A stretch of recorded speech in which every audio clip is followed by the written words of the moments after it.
ఒక రైతు ఒక పెస్టిసైడ్ కొంటుండు, లేదా ఒక ఎరువు కొంటుండు, ఓ విత్తనం కొంటుండు. ఎన్నడన్నా ఒక అగ్రికల్చర్ ఆఫీసరు ఓ పర్చి మీద రాసిచ్చిర్రా? ఇవి కొను అని రాసిచ్చిర్రా? నువ్వు డైరెక్ట్ మెడికల్ షాప్ పోయి నువ్వు టాబ్లెట్లు కొనుక్కొని వేసుకున్నావు ఎన్నడన్నా? వేసుకోలే.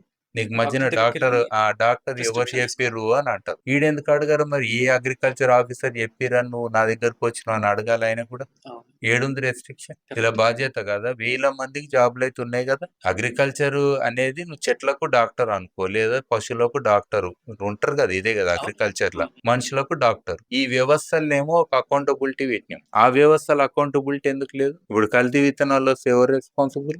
సిస్టమ్ లో జాబ్లు ఉన్నాయి, జీతాలు ఉన్నాయి, ఒప్పుకుంటా హ్యాపీగానే ఉన్నారు కదా. ఇలా రెస్పాన్సిబిలిటీ తోటి రిజైన్ చేసిరు ఎవరు? ఓ ట్రైన్ యాక్సిడెంట్ అయితే రైల్వే మంత్రిని రిజైన్ చేయమని అంటాం. పేపర్ లీక్ అయితే ఎడ్యుకేషన్ మినిస్టర్ ఇది చేయమంటాం. విత్తనాలన్నీ కల్తీ అయితే ఆయన రిజైన్ చేస్తారా? చేస్తారా? అట్లున్నదా వ్యవస్థ?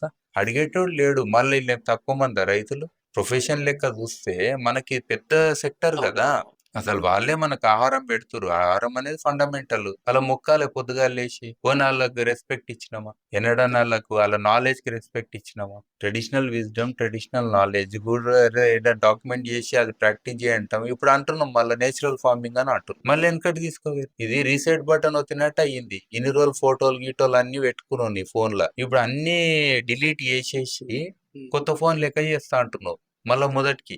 హ్మ్. అంటే 40-50 ఏళ్ళకి తీసుకోబోతున్నాం మళ్ళీ నేచురల్ ఫార్మింగ్ అని. ఈ రోజు సడన్ గా ఇది మిషన్ పెట్టుకున్నాం, సెంట్రల్ గవర్నమెంట్, స్టేట్ గవర్నమెంట్ అందరికి.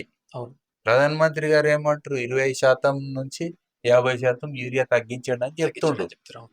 డైరెక్ట్ చెప్తుండు. మరి మనోళ్ళు ఏడ ప్రిపరేషన్ చేసిర్రు? ఇప్పుడు కూడా మాట్లాడతలేరు. ఇయ్యాల కూడా వాళ్ళు మాట్లాడాలి. ఎందుకంటే 2-3 నెలలు లేదు ఈ వర్షాలు పడంగానే హ్మ్. విత్తనాలు పెట్టుకొని. అవును. అప్పుడు సడన్ గా యూరియా భూమిలోకి పుడుతుందా ఏమన్నా కొత్తగా? ప్రిపరేషన్ ఏడున్నది? ప్రధానమంత్రి చెప్పిండు, మంత్రులు చెప్పారు, మినిస్టర్లు, చీఫ్ మినిస్టర్లు చెప్పారు, అందరు చెప్తూనే ఉంటారు కదా. ఇట్స్ ఆన్ అవును. గోయింగ్. అవునవును. ఈ ఉద్యమం అనేది ఆన్ గోయింగ్. మరి ఆడ ప్రాక్టికల్ గా నాకైతే కనబడతలేదు.